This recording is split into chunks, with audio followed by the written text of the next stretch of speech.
And then for the second part, the first the first painting that I chose for this one is Satire of the Tulip Mania.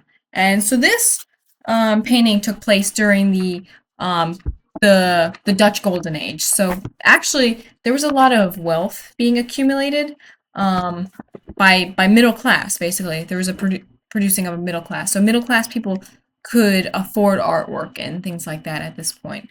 And what this painting is it's referencing this crazed excitement over this type of tulip that had this like white, unique white pattern on it, and it was really, really desirable, and it was also worth like what is basically equivalent to thousands of dollars modern day.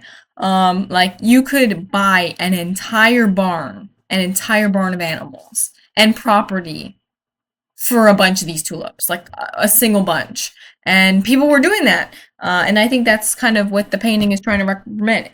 The monkeys are kind of meant to show um, that it's crazy. It's you're not acting civilized. Basically, you're acting like a monkey, like wild, like not properly, not humanly.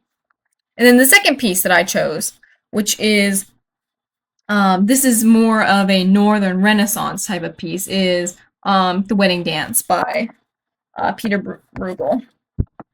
So this one is more of a poking fun type of piece of art. Like, so the people depicted in this like this painting are of peasant class, and what it's basically doing is showing how funny or like how unclassy they are, basically. Like, so first you see in the front row, the first men in the front have these things called cut pieces, which to upper classes and even middle class, really at this point, they look ridiculous, and they're funny. They were funny looking. They were kind of inappropriate looking and things like that. And then throughout the image, you see people kissing, you see people drinking, you see like man, like a bunch of flirting and improper behavior and things like that. That for the time period. And so all these types of behaviors were most meant to be looked at from the wealthy, which were the people who could afford a painting like this, and like, wow, look at how funny these peasants are. We're so lucky we're not them type of thing. So that was basically the humor of this, is that the audience was meant to be wealthy, rich people, not peasant class. Peasant class couldn't afford this, and thus, I mean, they were getting laughed at in it. And then the next painting that I chose was the cam Camera Billy Swarovski.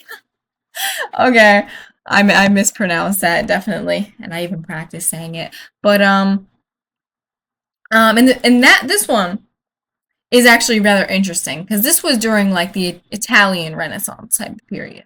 Um, and the thing about this is that this is kind of like a more cheeky, like crude humor type of piece. Obviously, I mean the babies are naked and they're like you could literally just see butts and things like that. So it's obviously meant to be humorous. But the interesting thing about this is that Italians didn't really use humor like this type of crude humor. That was a Northern Renaissance type of thing.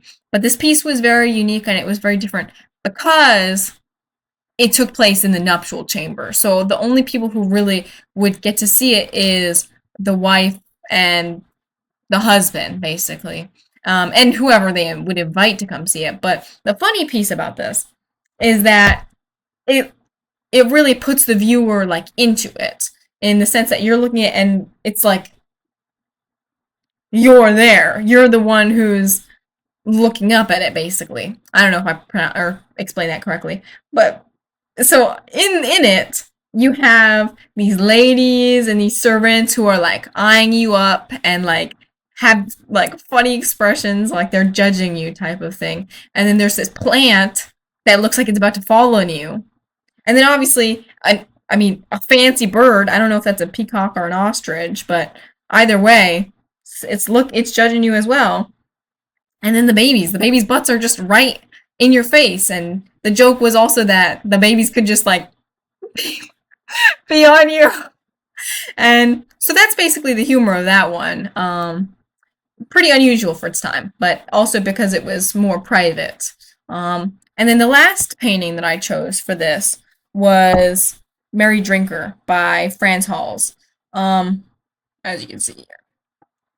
And this one's kind of different because this one's actually more of like what we consider nowadays like a caricature, basically. So this painting is a genre scene of this man. And from what we could tell by his clothing and the way he dressed and all that, is that he's paramilitary. So a group of paramilitary, or from that group of paramilitary people. And what the thing is that back in the time, people would know, and they characterized paramilitary people as being extremely heavy drinkers, extremely like always drunk, always things. So much so that bars and brothels and such had like limits, a 2-day party limit. Because if they didn't have that limit, they'd be drinking for 3 days or plus. So the point of this is to be like for the audience in general, not necessarily specifically rich, but people in general to be like, oh my gosh, that paramilitary getting drunk and everything. Basically, the joke is how funny the expression that he has on is, and how improper he is, and just the joke of what the group's always doing.